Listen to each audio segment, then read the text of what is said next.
এই সিজনটাতে সবার বাসায় পাকা আম থাকে। তো আজকে বানিয়ে দেখাবো পাকা আম দিয়ে ম্যাঙ্গো মালাই আইসক্রিম।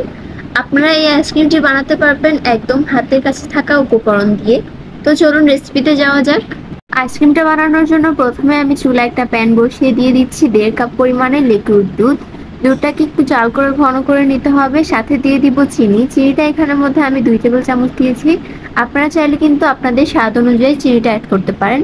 তো এখন সবগুলোকে ভালো মতো মিশিয়ে নিব। এখন এখানের মধ্যে আমি দিয়ে দিব 1/4 কাপ গুঁড়া দুধ। গুঁড়া দুধ দিব যাতে দুধটা আরো বেশি ঘন হয়ে যায় আর খেতে অনেক বেশি ভালো লাগে। তা এখন গুঁড়া দুধ দিয়ে খুব সুন্দর মতো এগুলোকে মিশিয়ে নিতে হবে।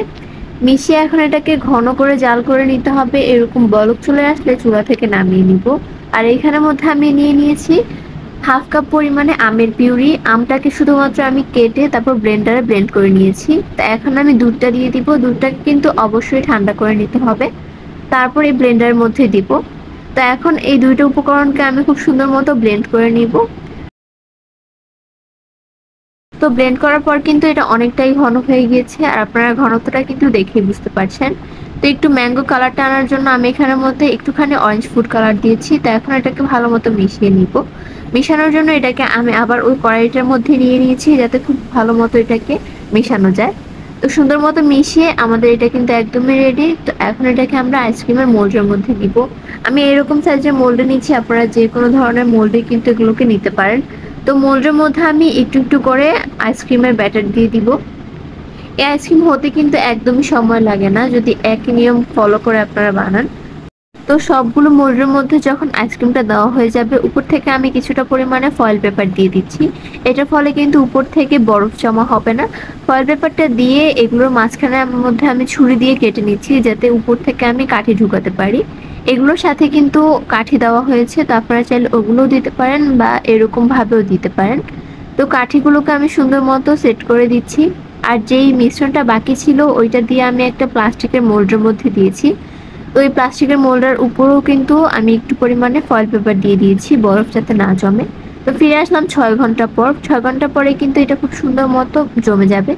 তো এখন এখানের মধ্যে আমি 1 বাটি পরিমাণে গরম পানি নিয়েছি। বেশি গরমও না, একদম কুসুম গরম পানি। তো এটার উপরে আইসক্রিমের মোল্ডটাকে দিয়ে দিব। এখন আমি ফয়েল পেপারটাকে সরিয়ে নিচ্ছি। আইসক্রিমটা কিন্তু একদমই রেডি।